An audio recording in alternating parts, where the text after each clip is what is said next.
আমি পুরান ঢাকার রায় সাহেব বাজারে থাকি। আজ আমি যে ঘটনাটা বলবো সেটা আমার মেয়ের টিচারের কাছ থেকে শোনা। এই ঘটনাটি টিচারের চাচাতো ভাইয়ের সাথে ঘটেছে। আমি যেভাবে শুনেছি তা আমি সেভাবে লিখলাম।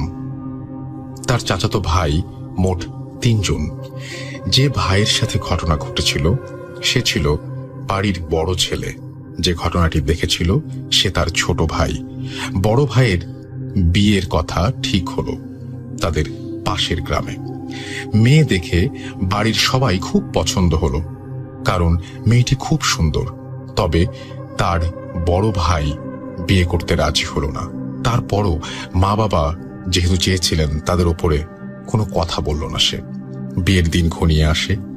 গায়ে হলুদের রাতে মেজ ছেলেটা দেখে যে বাড়ির সবাই ঘুমিয়ে পড়েছে, তবে তার ভাই একা বাড়ির বাইরে বড় একটি আম গাছের ওপরে তাকিয়ে আছে। মেজ ভাইটি এগিয়ে যেতে সে ঘাবড়ে উঠে বলে, তুই এখানে কেন এসেছিস? যা শুয়ে পড়, কাল তাড়াতাড়ি যেতে হবে। আমি ভাইয়ের কথা শুনে চলে গেলাম। আমার বড় ভাই আমাকে অনেক আদর করত। পরের দিন বিয়ে বাড়ি। যেই বিয়ের কাজ সুসম্পন্ন হয়, আমরা নতুন ভাবিকে বাসায় নিয়ে এসে সবাই খুশি হয়ে, অনেক লোকজন এসেছে নতুন বউ দেখতে। কিন্তু আমি দেখি যে ভাইটা আমার দূরে দূরে। মা বলল যে বউ ভাতের দিন তোরা কাকে কাকে সাথে নিবি। ভাই বলে আমার আর আমার এক চাচাতো ভাইয়ের কথা। মা বলে কাল গেলে তোকে 3 দিন থাকতে হবে। আমরা 2 জন খুবই খুশি। কখন ভাইয়ের শ্বশুর বাড়ি যাব। বউ ভাতের দিন আমরা সব কাজ সেরে বিকেল বেলায় ভাইয়ের শ্বশুর বাড়ি চলে যাই। নতুন জায়গা, নতুন সব মানুষ। রাতের খাবার সেরে আমি ও আমার চাচাতো ভাই বড় ভাইয়ের ঘরে গিয়ে দেখি ভাইয়া একটি চেয়ারে বসে। তো কোনো একদিন বিকালের দিকে আমাদের অফিসটা ক্লোজ হতো রাসেল ভাই 9টার দিকে। পাবনা সদর হাসপাতালের সংলগ্ন ছিল যেহেতু।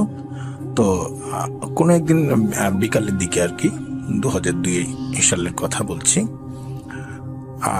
আমাকে ডায়াগনস্টিক থেকে বলা হলো যে রনি, একটা ব্লাডের কালেকশন আছে, সদর হাসপাতালে যাও, দোতলায় এত নম্বর ওয়ার্ড, এত নম্বর বেডে। তো অনেক আগের কথা যেহেতু রাসেল ভাই, আমার অতটা খেয়াল নেই বেড নাম্বার ওয়ার্ড নাম্বারটা।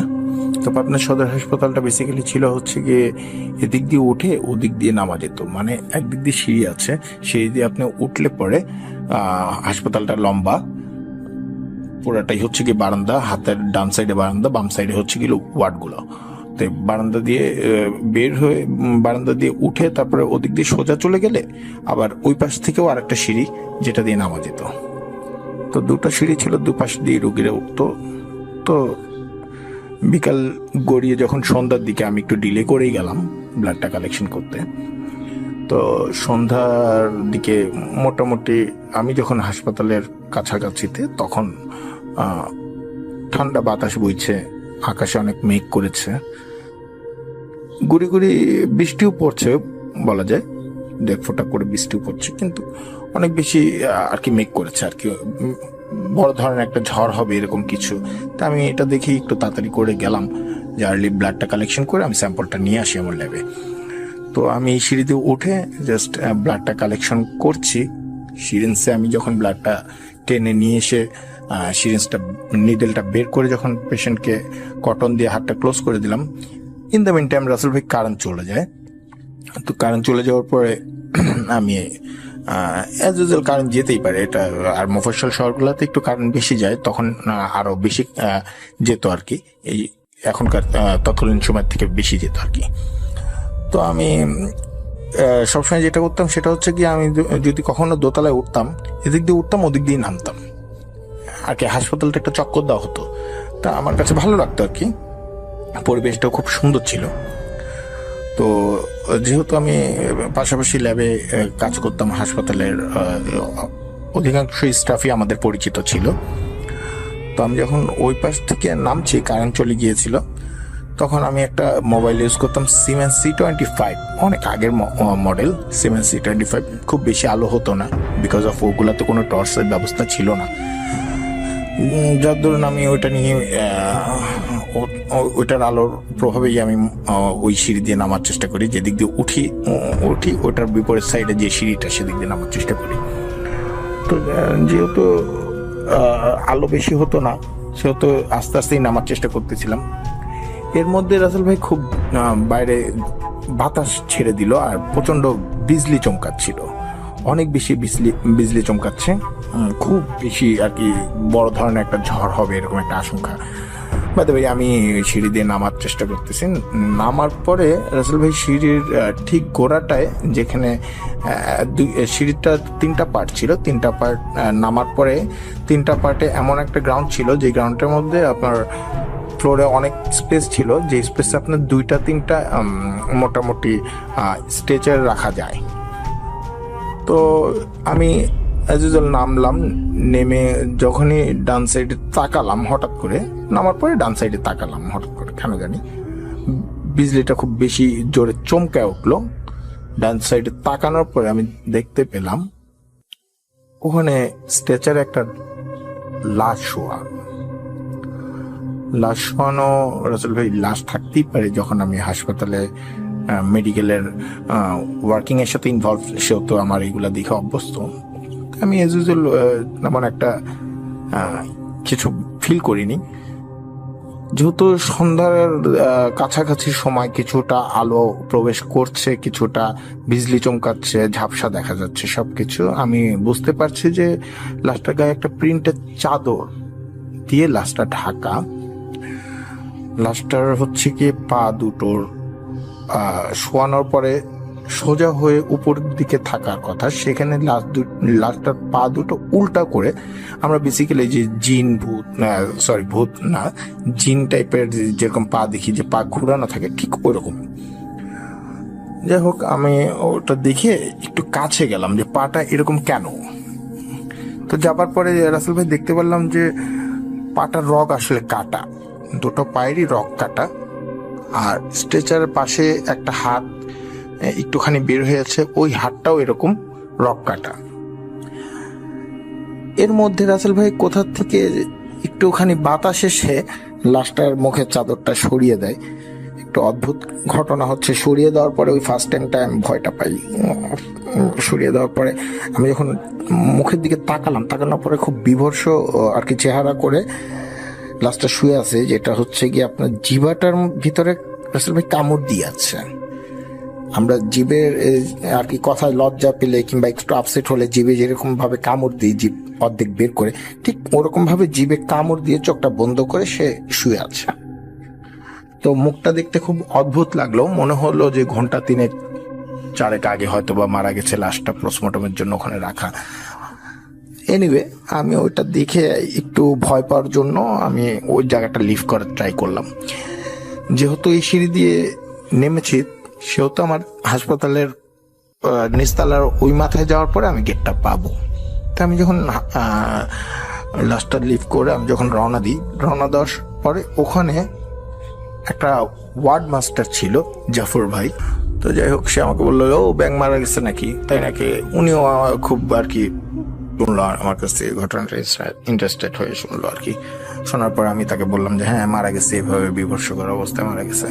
তো আমার এতটুকু মনে আছে রাসেল ভাই, সেই দিনটা ছিল বৃহস্পতিবার। তো শুক্রবারের দিন বন্ধ ছিল আলটিমেটলি আমাদের অফিস। তো শুক্রবারের দিন আমি অফিসে যাইনি, আমরা চলে আসলাম বাসায়। আসার পরে আমার কাছে সারা রাত কেমন যেন একটু তন্দ্রা ঘুম হলো। ঘুমের মধ্যে আমি যে খুব বাজে কোনো স্বপ্ন দেখবো তাও দেখিনি, কিন্তু অস্বস্তিকর একটা ঘুম হলো। পরের দিন শুক্রবার, অ্যাজ ইউজুয়াল যা করি, শুক্রবারে হলিডে ছিল। তারপরের দিন হচ্ছে শনিবার, স্যাটারডে। আমি মর্নিংয়ে অফিসে যাই। অফিসে যাওয়ার পরে ঠিক সারাদিন অফিস করার পরে রাসেল ভাই ওই সময়টাই সন্ধ্যার দিকে, মানে বৃহস্পতিবার সন্ধ্যায় যে টাইমটা ছিল, শনিবার ঠিক ওই টাইমটা সন্ধ্যার দিকে আমি ওয়াশরুমে ছিলাম। ওয়াশরুম থেকে আমাকে ওই যে ল্যাবের সিনিয়র ভাইয়া, উনি আমাকে ডাকতেছে, রনি, হ্যাঁ রনি। আমি বললাম যে ভাইয়া আমি বাথরুমে বেরোচ্ছি। তো বাথরুম থেকে আওয়াজ দিয়ে আমি বের হলাম, বের হওয়ার পর আমি বললাম হ্যাঁ কি হয়েছে? কয় শালা খালি মিথ্যা কথা বলিস না। তা আমি বললাম কেন ভাইয়া কি হয়েছে? তখন উনি আমাকে বললো যে তুই না বললি ব্যাংক মারা গেছে, ব্যাংক তো মারা গেছে আজকে। তা আমি বললাম মানে? সে আমাকে বললো হ্যাঁ ব্যাংক তো আজকে মারা গেছে, খালি ফাইলামি নাকি। আমি কথাটা শোনার পরে আমার কাছে আর কি ব্যাপারটা কেমন জানি বৃহস্পতিবার রাতের স্বপ্নের মতোই মনে আর কি, তন্দ্রা তন্দ্রা ঘুমের মতোই মনে হচ্ছিল অনেকটা। কি বলবো আপনাকে আর কি। আমি সাথে সাথে সদর হাসপাতালের কাছে চলে যাই ইমার্জেন্সিতে। ইমার্জেন্সিতে যাওয়ার পরে ফার্স্ট টাইম লাশগুলো আসে ইমার্জেন্সিতে আগে বডি চেক আপ করা হয়। বডি চেক আপ করানোর পরে লাশগুলো হয়তো বা বাইরে কোনো একটা স্থানে রাখে, না হলে ওই সিঁড়ির কোনায় রাখে যেখানে আমি ব্যাঙের লাশ দেখেছিলাম। যাই হোক আমি সেখানে যাওয়ার মতো সিচুয়েশন হয়নি, আমি ইমার্জেন্সিতেই দেখলাম। আসলে আপনারা চাইলে কিন্তু বিভিন্ন প্রতিদিনই সাথী ন্যাপে ঢুকে আমাদের এপিসোডগুলো শুনতে পারেন এবং আমাদের সাথে পুরোটা সময় থাকতে পারেন। এবং আমি বলবো যে একেবারে আতঙ্কিত হবেন না, নিজেকে সুরক্ষিত রাখুন, নিজের পরিবারের মানুষদের নিয়ে ভালো থাকুন, সেটাই আশা করব। এবং আমাদের কাছাকাছি থাকুন, ভূত.com এর সঙ্গে থাকুন এবং আপনাদের জন্য অনেক দোয়া, অনেক ভালোবাসা। আশা করছি আমরা এই দুঃসময়টা পার করব এবং সামনে খুব সুসময় অপেক্ষা করছে আমাদের জন্য, আমি এটা বিশ্বাস করি। এবং আপনারা যদি এই বিশ্বাস করেন এবং সবাই যদি আমরা এই বিশ্বাস নিয়ে একসাথে থাকি, তাহলে এই বিশ্বাসের একটা শক্তি রয়েছে। এবং আল্লাহর কাছে প্রার্থনা করবেন যেন আমরা এই সংকটকে অতিক্রম করতে পারি। ইনশাআল্লাহ সব ঠিক হয়ে যাবে। আমরা আপাতত চলে যাই আবারও ঘটনায়। একটা নার্সের ঘটনা শুনবো। একজন নার্স আমাদের সাথে শেয়ার করেছেন রংপুর থেকে।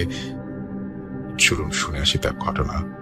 এখন তিনি রংপুরে আছেন কিনা সেটা তার ঘটনা শুনলেই বুঝতে পারবেন। চলুন শুনে আসি ঘটনাটি।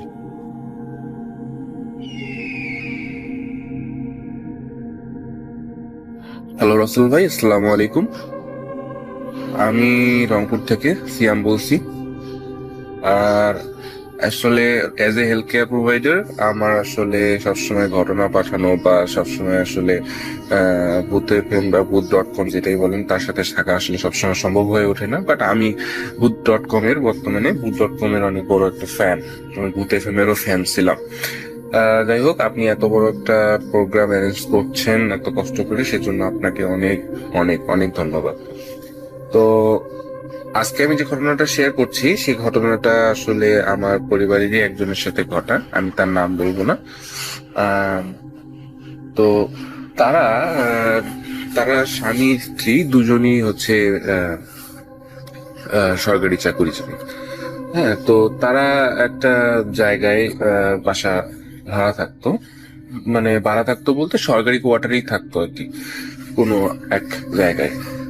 তো সেই সুবাদে আর কি, তো সেই সুবাদে ওখানে যখন তারা থাকতো তখন তাদের আসলে মানে যে বাসাটা মানে যে বিল্ডিংটায় থাকতো সেই বিল্ডিংটার একদম নিচতলায় থাকতো তারা, ফার্স্ট ফ্লোরে, মানে একদম নিচতলায় থাকতো আর কি। তো সেই নিচতলায় আসলে তখন আমি অনেকদিন আগের কথা বলছি, তখন আমার বয়স তখন কত হবে, তখন 10 বছর বয়স হবে আমার।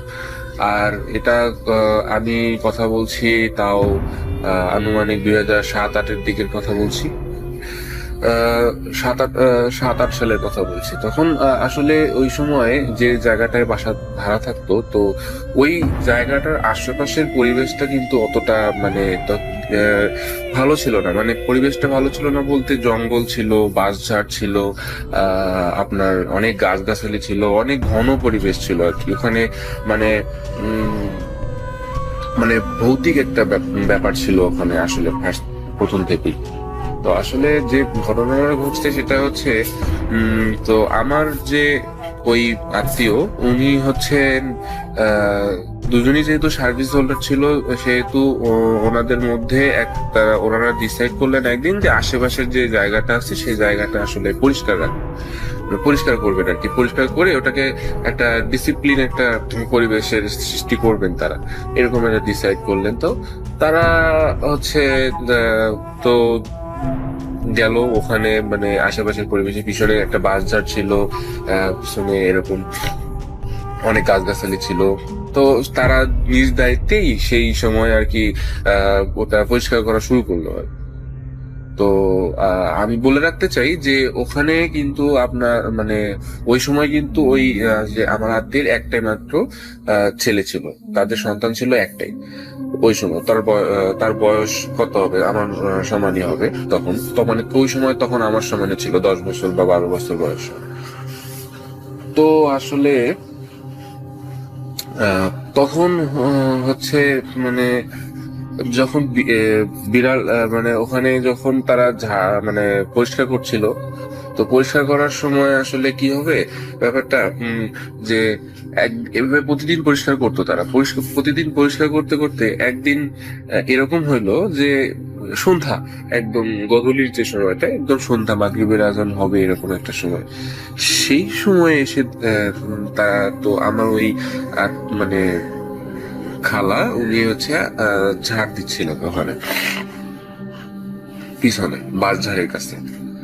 তো হঠাৎ বাঁশঝাড় থেকে একটা কুচকুচে কালো ছোট বাচ্চা, একদম ধরেন যে কত হবে, কেবল হাঁটতে শিখছে এরকম একটা বয়স, 3-4 বছর বা 2 বছর বয়স হবে, 2-3 বছর বয়স হবে।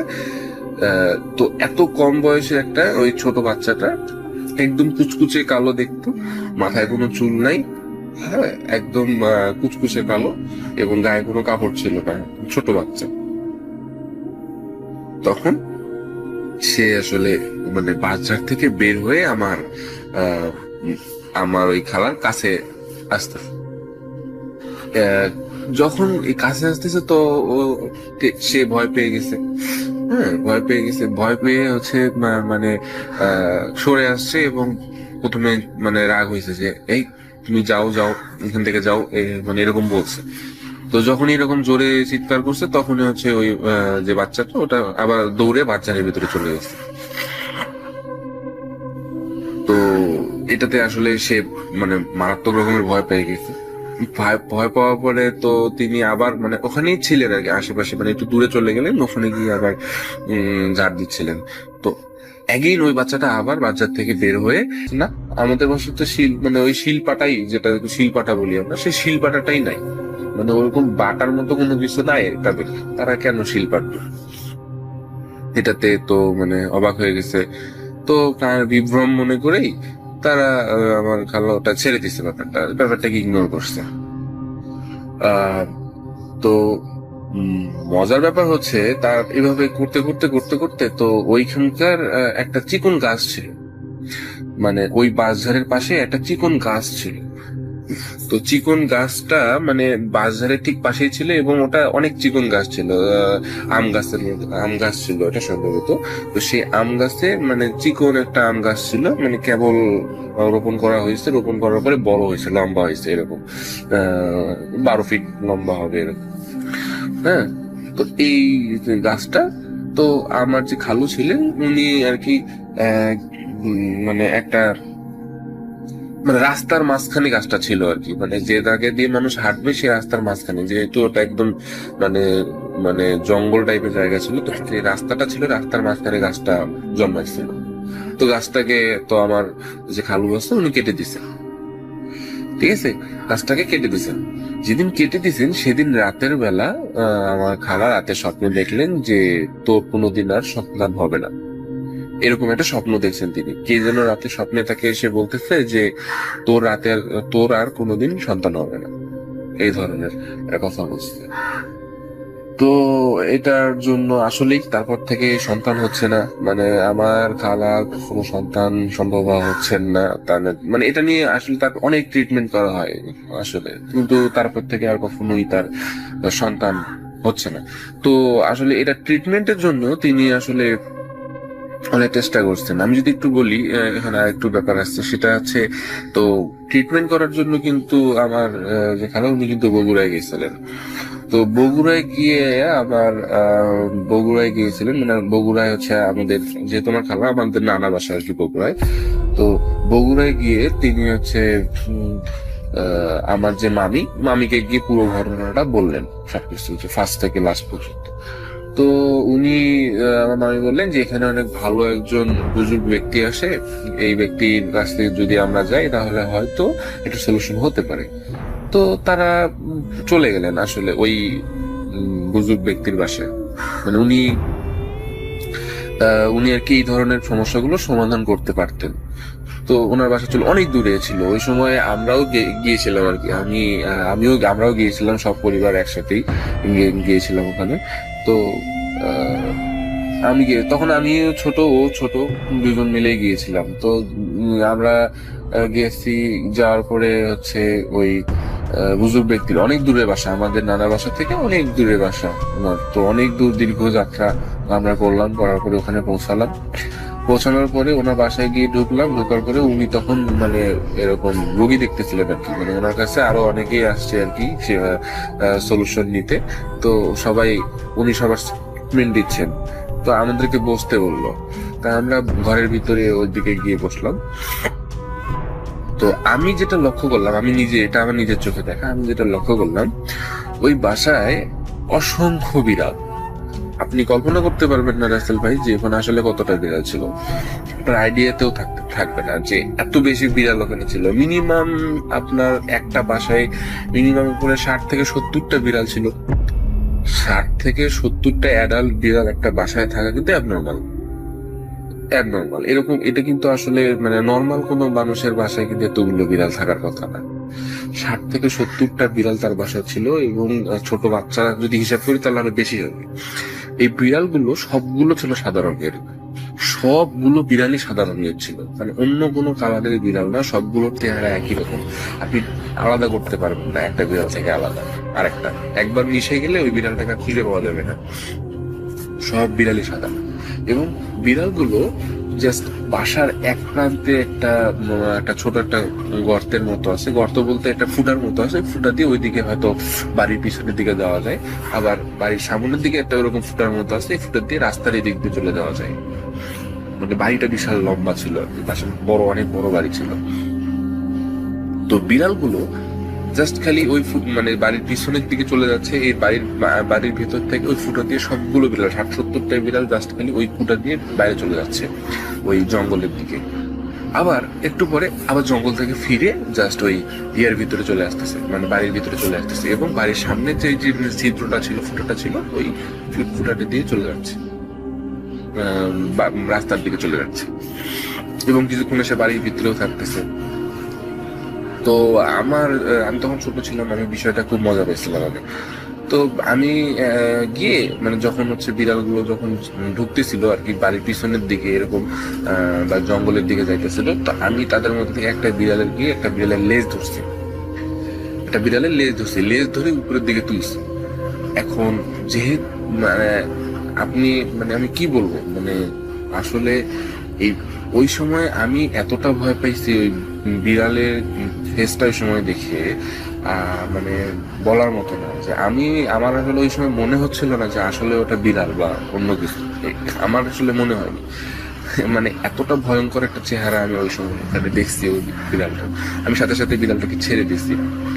তো যাক, এটা ছিল হচ্ছে ওই বুজুর্গ ব্যক্তির সাথে দেখা করার আগের বিষয়। বুজুর্গ ব্যক্তির সাথে যখন আমি দেখা করলাম, আমার খালা, আমার আম্মা ছিলেন, আমার মামি ছিলেন, আমার খালাতো ভাইরা ছিলেন, সবাই মিলে আসলে সাথে গেলেন। তা আমরা যখন বসেছিলাম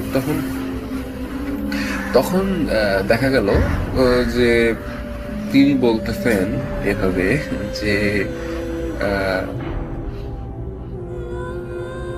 যে মা তোমার হচ্ছে, মানে আমার খালাকে বলছে, মা তুমি রংপুর থেকে আসছো না? তো খালা বলতেছে হ্যাঁ আমি রংপুর থেকে আসছি। বলছে যে তুমি তো এই জায়গায় থাকতে? বলছে হ্যাঁ এখানে থাকতাম। তারপরে বলতেছে যে তোমার বাসার পাশে একটা মোটা কাঁঠাল গাছ আছে না? হ্যাঁ, আসলে কিন্তু সত্যি যে খালারা যেখানে থাকতেন সেখানে কিন্তু একটা মোটা কাঁঠাল গাছ আছে। এটা কিন্তু ওই বুজুর্গ ব্যক্তির জানার কোনো কথা না। হ্যাঁ আছে। বলতেছে যে ওই কাঁঠাল গাছের পাশে যে বাচ্চাটা আছে, সেই বাচ্চাদের পাশে একটা গাছ ছিল, ওই আমার খালু যে গাছটাকে কেটে দিয়েছে সেই গাছের কথা বলছেন, এবং বলছেন যে ওই গাছটা ছিল এবং তোমার স্বামী সেই গাছটা কেটে ফেলেছে। তো আমার খালা বললেন হ্যাঁ আমার স্বামী এটা কেটে ফেলেছে। বলছে হ্যাঁ ওই গাছটা আসলে তোমার স্বামী কাটা উচিত হয়, তোমার স্বামীর ওই গাছটা কাটা উচিত হয়নি। ওই গাছটা কাটার কারণে ওই যে জিনিসটা ওই গাছের মধ্যে থাকতো সেইটা তোমাকে তোমার আর কোনোদিন সন্তান হতে দিচ্ছে না, এবং সন্তান হতে দিচ্ছে না, এবং ওখানে একটা মানে একটা পরিবার থাকতো, ওখানে মানে একটা জিনের পরিবার থাকতো। সেই পরিবারের যে ওই যে ছোট বাচ্চাটার কথা আপনাকে বললাম রাসেল ভাই, সেই বাচ্চাটা ছিল হচ্ছে ওই জিনেরই একটা সন্তান আর কি। তো যেহেতু মানে ওই প্রথমের দিকে একবার মানে ঝাড়ু দিয়ে ওই বাচ্চাটাকে মারছে আমার খালা, এবং পরবর্তীতে যে জিনটা যে গাছটা থাকতো সেই গাছটার হচ্ছে আমার খালু কেটে দিয়েছে। তো এই কারণে এই ঘটনাটার কারণে আসলে আমার খালু মানে যে খালার তার সন্তান হবে না এই ধরনের একটা কথা বললেন। তো তারপরেও উনি বললেন যে আমি একটু শেষ চেষ্টা করে দেখতে পারি, যদি তুমি চাও আমি শেষ চেষ্টা করে দেখতে পারি। এবং তখন উনি চিকন চিকন 3টা পাতা নিলেন, একদম চিকন, আমরা কিছু যে ধানের গাছের যে পাতাগুলো থাকে একদম চিকন চিকন, এই ধরনের একটা চিকন 3 পাতা নিলেন। 3টা পাতা নিয়ে ছোট ছোট টুকরা করে 3টা পাতা নিলেন। তো 3টা পাতা উনি একটা গ্লাসে ভর্তি করে পানি নিলেন, এবং পানি নেয়ার পরে উনি বললেন যে এই গ্লাসের পানির মধ্যে আমি 3টা পাতাকেই আমি ফেলে দিব, 3টা পাতাকে আমি ফেলে দিব। যদি 3টা পাতা 3টা স্তরে থাকে, মানে উপরে একটা, মাঝে একটা এবং পানির তলদেশে একটা, 3 স্তরে থাকে, তাহলে তুমি বুঝে নিও তোমার কখনো আর সন্তান হবে না। মানে এটা মানে ওই এই সাইনটা মানে হচ্ছে মানে ওনার মতে এই সাইনটা হচ্ছে জিন তাকে বলছে যে না সে রাজি না।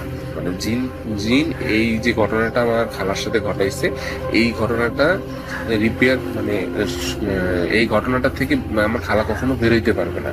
জিন দ্বিমত প্রকাশ করছে যদি এই সাইনটা ওখানে দেখা যায় পানির মধ্যে। আর যদি 3টা পাতাই যদি পানির নিচে চলে যায়, একদম পানির তলদেশে চলে যায়, তাহলে বুঝতে হবে যে জিন এখানে নাই, মানে জিন ছেড়ে চলে গেছে। তো যখন আমার চোখের সামনে দেখা, যখনই উনি পাতাটা দিলেন ওই ইয়ার মধ্যে, 3টা পাতাই পানির উপরে ছেড়ে দিলেন, আপনি বিশ্বাস করবেন না রাসেল ভাই, উপরে একটা পাতা থাকলো, মাঝখানে একটা পাতা থাকলো, এবং সব পানির তলদেশে কিন্তু একটা পাতা থাকলো।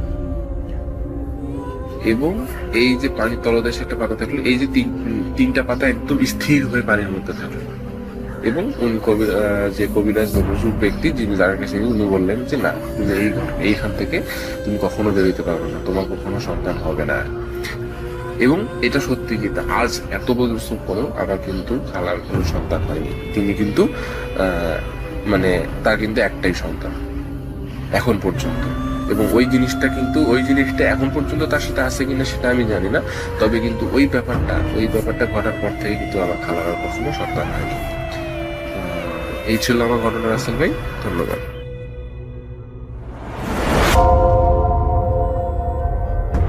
Spirit, be here with me.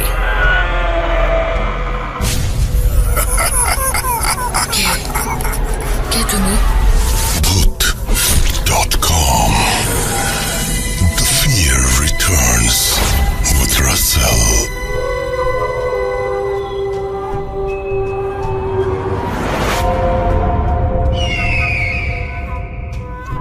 আরো একবার আপনাদের সবাইকে স্বাগত জানাচ্ছি, আমি রাসেল। শুনছেন ভূত.com।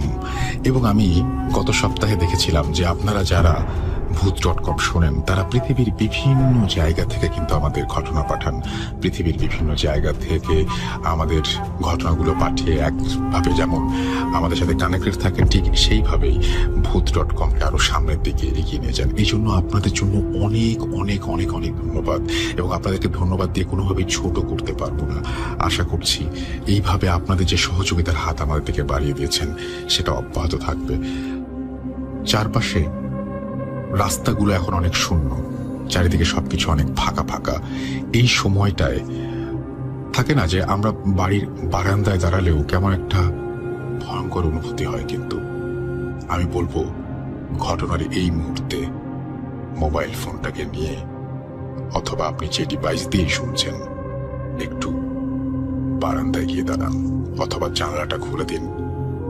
বাইরের নিস্তব্ধ রাস্তা, চুপচাপ সবকিছু একটু খেয়াল করুন। আর যদি একেবারেই উঠতে না ইচ্ছা করে তাহলে চোখ বন্ধ করুন। বিশ্বাস করুন, একটা অন্যরকম পৃথিবীতে নিয়ে যেতে পারে আপনাকে ভূত.com। চলে যাবো একজন ডক্টরের ঘটনায়, যিনি ঘটনাটি পাঠিয়েছেন ওয়াশিংটন থেকে। এবং আপনাকে আমি বলবো যে আপনি খুব সাবধানে থাকবেন, সবসময় নিজের যেমন খেয়াল রাখবেন, পরিবারের সবার প্রতি খেয়াল রাখবেন।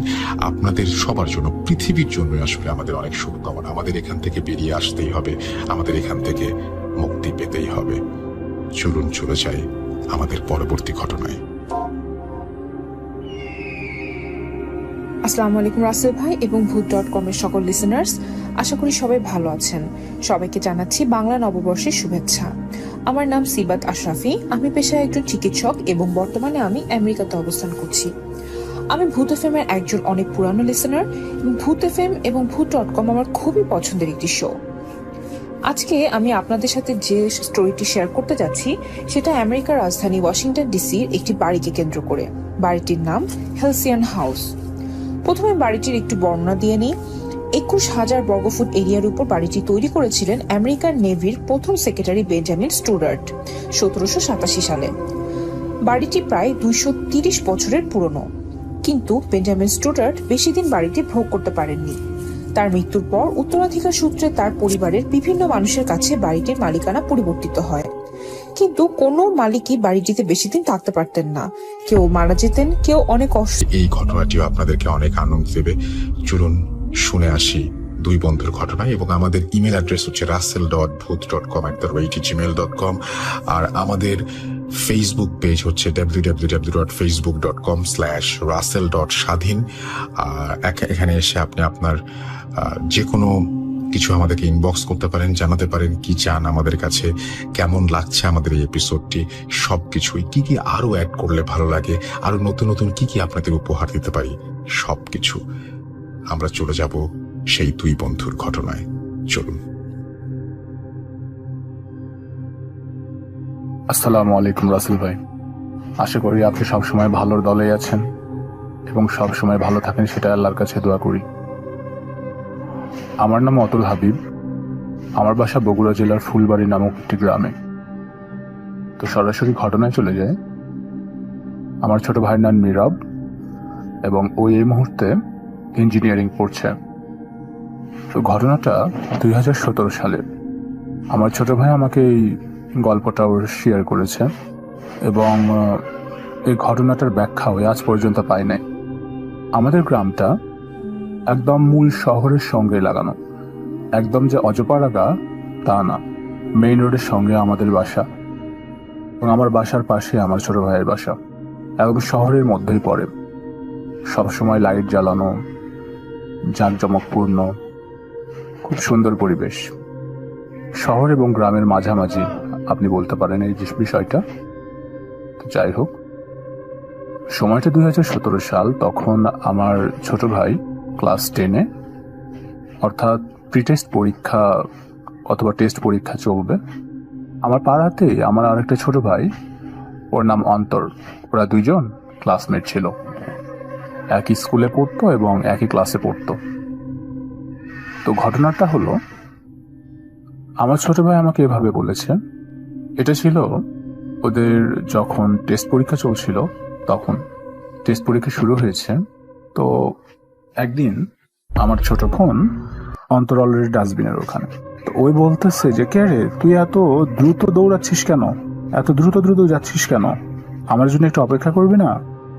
তো তখন আমার ভাই ধীরে ধীরে হাঁটা শুরু করলো। ততক্ষণে অন্তর আবার ওই মাথায়, আমাদের হচ্ছে ডাস্টবিন থেকে আরো দূরে একটা দোকান আছে, যেটা যদি আপনি দৌড়ায়ও যান তাও আপনার 2 থেকে 3 মিনিট সময় লাগবে, কিন্তু অন্তর এখানে প্রায় অ্যাবাউট 30 সেকেন্ডের ভিতরে ওই দোকানে পৌঁছে গিয়েছে। তো যখন মসজিদটা পেরোয়ে অন্তর ওই দোকানের মাথায় তখন আমার ছোট ভাই চিন্তা করলো কি ব্যাপার, ওই এত দ্রুত ওখানে যাচ্ছে মানে, আচ্ছা এখন যদি ভোর হয় তাহলে তো একটু দিনের আলো বের হওয়ার কথা, কিন্তু এখন এরকম গভীর রাত কেন? তখন আমার ভাই একটু যখন সেন্সে ফিরল, হঠাৎ করে সে তার ঘড়িতে দেখল।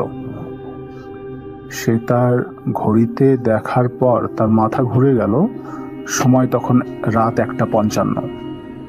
ওইটা দেখে আমার ছোট ভাইয়ের একদম দিক বিদিক হারিয়ে ফেলল। সে কোনো রকম করে নিজের সেন্সটা ফিরায়া কোনো কিছু চিন্তা না করে এক দৌড়ে এসে বাসার ভিতরে ঢুকলো এবং বাসার দরজা লক করে দিয়ে নিজের ঘরের ভিতরে নিজেকে লক করে দিল এবং ভাবতে লাগলো এই মুহূর্তে তার সঙ্গে কি হয়েছে। সে তো স্পষ্ট অন্তরের আওয়াজ শুনেছে এবং অন্তরকে দেখেওছে সে কেটে দাঁড়িয়েছিল। এবং আরেকটি বিষয় যে ওই এত দ্রুত দ্রুত কিভাবে যাচ্ছিল, আমি যদি দৌড়ায়ও যাই তাও তো আমার এক জায়গা থেকে আরেক জায়গায় যেতে 5 মিনিট মিনিমাম সময় লাগবে, সেখানে ওই 30 সেকেন্ডের ভিতরে কিভাবে ওখানে গেল, ওই রকমই হবে সময়টা। তারপরে অত্যন্ত ভীত সন্ত্রস্ত হয়ে আমার ভাই কোনো রকম করে নিজেকে সামলায়া ড্রেস চেঞ্জ করে একটু ঘুরে আসি। তারপর সে তার গ্রামের বাসায় গেল। তার গ্রামের বাসায় আবার ওর ঘরের কাজ চলছিল, তো ঘরের কাজ প্রায় শেষ। সে বলল যে আজকে আমি আমার এই ঘরটাই থাকবো। তোর বাবা বললো ঠিক আছে বাবা থাকো। তো ওই যখন মাথাটা একটু বিছানায় দিয়েছে, ঠিক সেম টাইম 1:55 কি 2টা হবে, ও এভাবে বলল যে বাথরুম থেকে কে জানি তাকে ডাকছে, যে নীরব একটু বাথরুমে আসো তো, নীরব একটু বাথরুমে আসো তো। ঠিক এইরকম 3বার করে ডাক। সে বুঝতে পারছিল না যে সে কি করবে।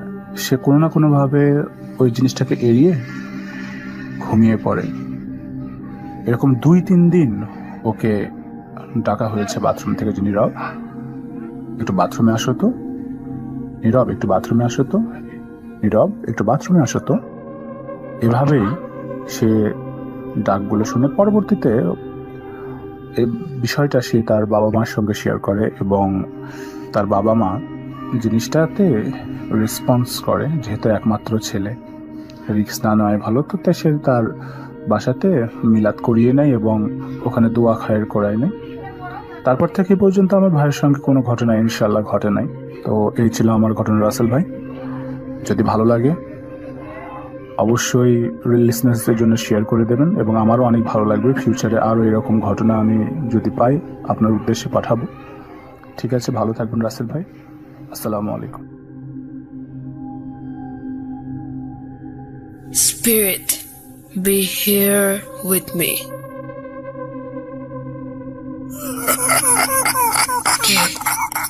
কে তুমি? Bhoot.com.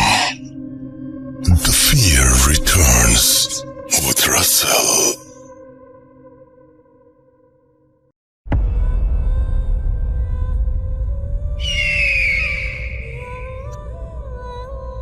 Welcome back.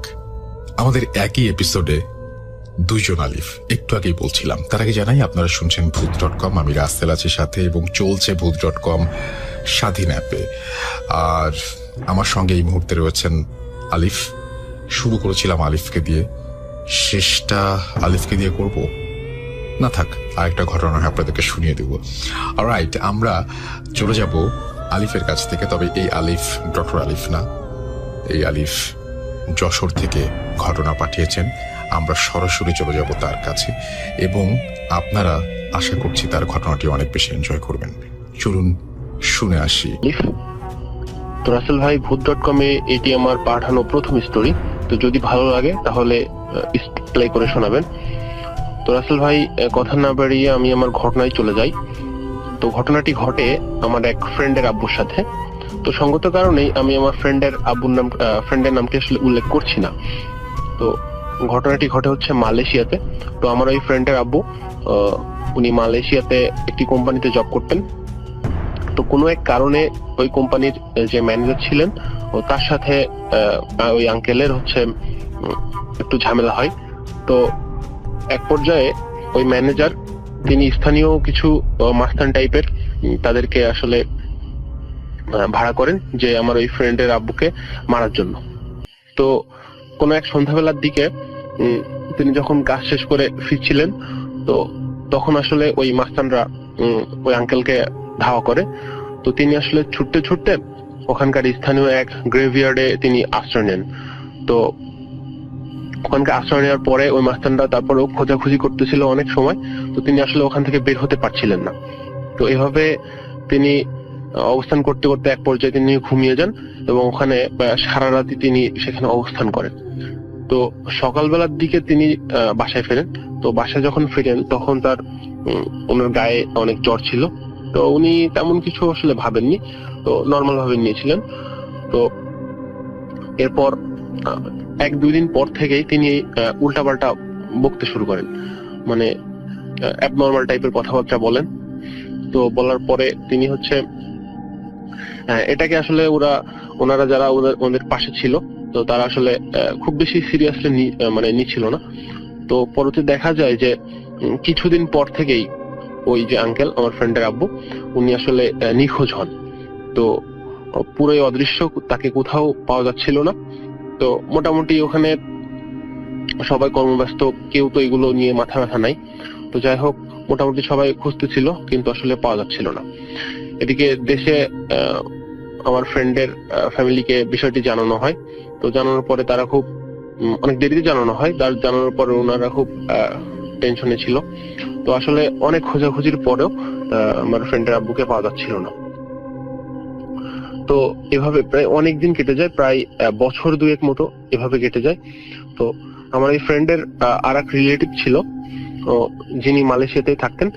তো তার মাধ্যমে একটু যোগাযোগ করা হয় যে একটু ভালোভাবে খুঁজে দেখতে যে পাওয়া যায় কিনা কোথাও। তো তিনি একটু বড় ভূমিকা নেন, তিনি অনেক জায়গায় খোঁজাখুঁজি করেন এবং করতে করতে এক পর্যায়ে মালয়েশিয়ার কোন এক জায়গায় উনি ওই আঙ্কেলকে পান। তো প্রায় মানে পাগলরত অবস্থায় পান, প্রায় না। এবং এটি অনেক মানে খুব শক্তিধর জিন ছিল। তো এই জন্য আসলে এটা খুব সহজে মানে ছাড়ানো যাবে না এরূপ। তবে আস্তে আস্তে তিনি সুস্থ হয়ে উঠবেন, এটুকু তারা আশ্বস্ত করেন। তো এরূপ হওয়ার পরে তার ফ্যামিলিরা, আমার হচ্ছে ফ্রেন্ডের ফ্যামিলি, তারা খুব চেষ্টা করছিল যে দেশে ফিরে আনার জন্য। তো পরবর্তীতে তাকে অনেক কষ্ট করে দেশে ফিরিয়ে আনা হয়। তো ফিরিয়ে আনার পরে তিনি বাসায় যখন আসেন তখন আসলে তার দেখতে চেহারা আসলে পুরো পাগলের ন্যায়, এবং তিনি সর্বদাই প্রলাপ বকেন এবং প্যারানর্মাল অস্বাভাবিক তিনি কথাগুলো বলেন। তার কাছে ঘটনা শুনতে চাওয়া হলে তিনি ওই দিনে যে গ্রেভিয়ার্ডে থাকার কিছু বাজে এক্সপেরিয়েন্স তিনি কিন্তু ফ্যামিলির সাথে শেয়ার করতে পারেন। তবে অদৃশ্য হওয়ার কাহিনী তিনি আসলে বলতে পারেন না, যে তিনি ওখানে আসলে ওই দিন অনেক প্যারানর্মাল কিছু দেখেছিলেন। বুড়ির মতো কিছু একজন দেখছিলেন যে আসলে সাদা কাপড় পরে আসলে তাকে নিয়ে যেতে চাইছিল বা এরকম। তো আসলে আমার ফ্রেন্ডের ফ্যামিলি খুবই উদ্বিগ্ন ছিল এই বিষয়টি নিয়ে। পরে অবশ্য তারা ওই যে কবিরাজের কাছে গিয়েছিল এবং কবিরাজকে দেখানোর পরে তো কবিরাজ বলছিল যে হ্যাঁ আস্তে আস্তে ঠিক হবে। তো রাসেল ভাই, তারপর থেকে আমার ওই ফ্রেন্ডের আব্বু এখন মোটামুটি সুস্থ। তবে এখনো তিনি হচ্ছে ওই বুড়ির কথা বলেন এবং বলেন যে ও আমাকে নিয়ে যাবে বা তোমরা আমার কিছু করতে আসো না, এবং এ ধরনের মানে অস্বাভাবিক কথাগুলো বলে। এবং তার ফেসিয়াল এক্সপ্রেশন কিন্তু অনেক মানে ভয়ঙ্কর থাকে। তো এখনো আমার ওই ফ্রেন্ডের আব্বু জীবিত আছেন, মানে মরার মতো, মানে পাগলের ন্যায় আছেন। তো রাসেল ভাই, এই ছিল আমার ঘটনা। যদি ভালো লাগে তাহলে হচ্ছে প্লে করে শোনাবেন। আসসালামু আলাইকুম।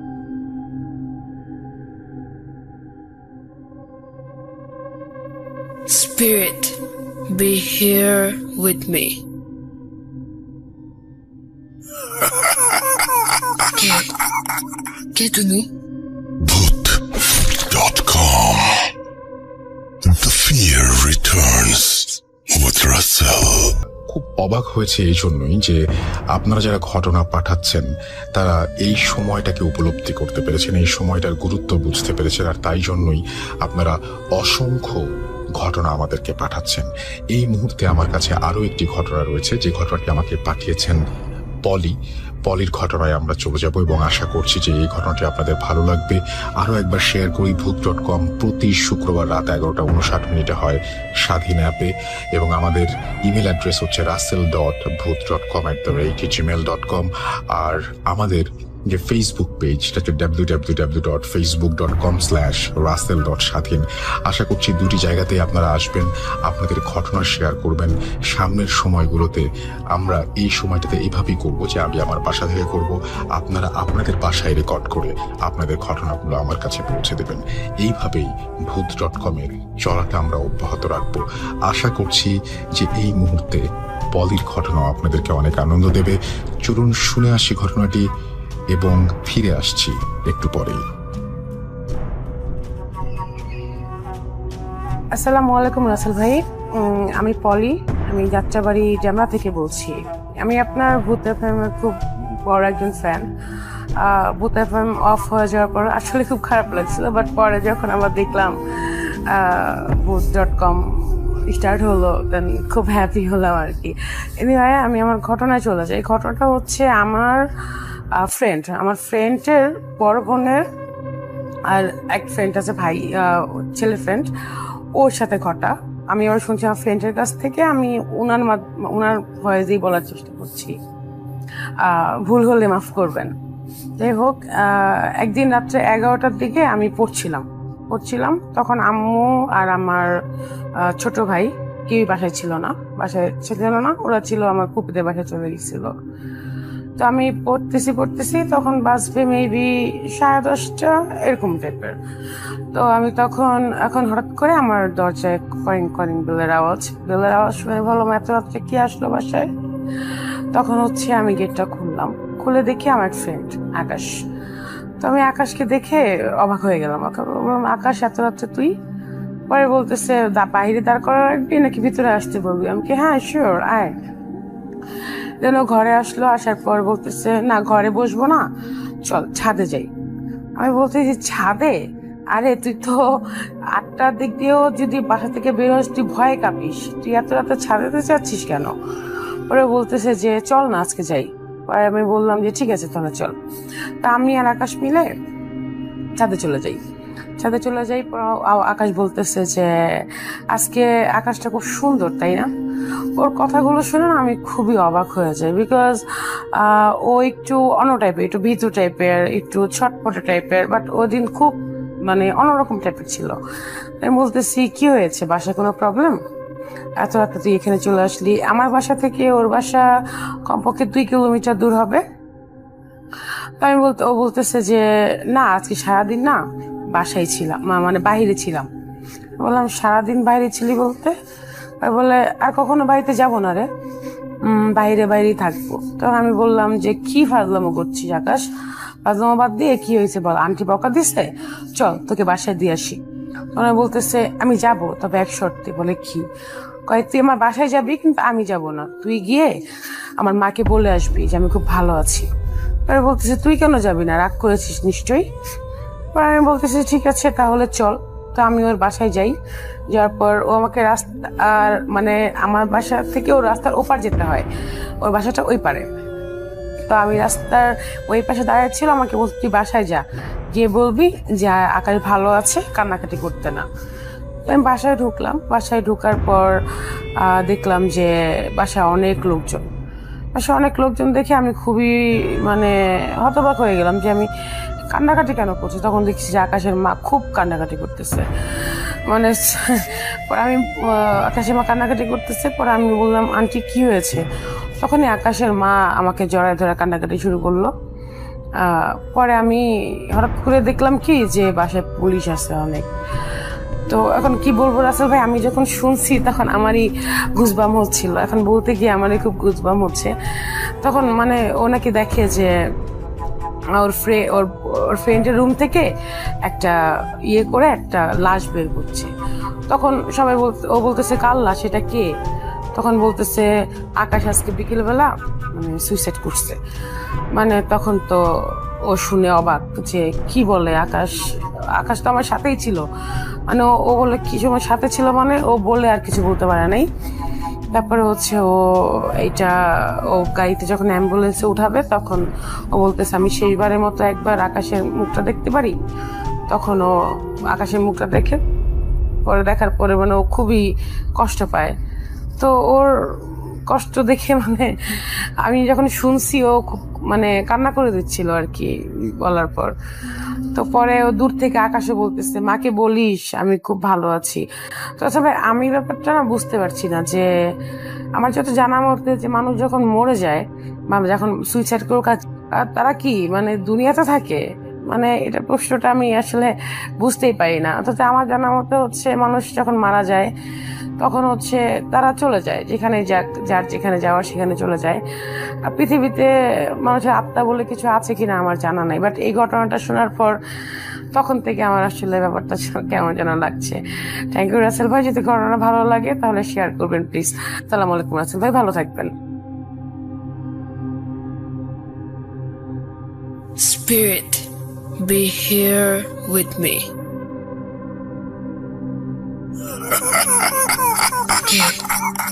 কে তুমি? Bhoot.com.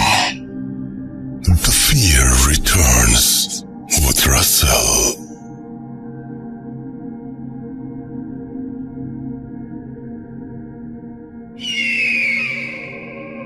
আরো একবার আপনাদের সবাইকে স্বাগত জানাচ্ছি, আমি রাসেল। শুনছেন ভূত.com এবং এতক্ষণ পর্যন্ত আমরা একটার পর একটা অডিও ক্লিপ প্লে করলাম এবং আশা করছি যে অডিও ক্লিপগুলো আমরা প্লে করেছি এতক্ষণ ধরে সেই অডিও ক্লিপগুলো আপনাদের যথেষ্ট আনন্দ দিতে পেরেছে, এবং এতটুকু আনন্দ যদি একটা ঘটনা দিতে পারে আমি নিজেকে সার্থক মনে করব।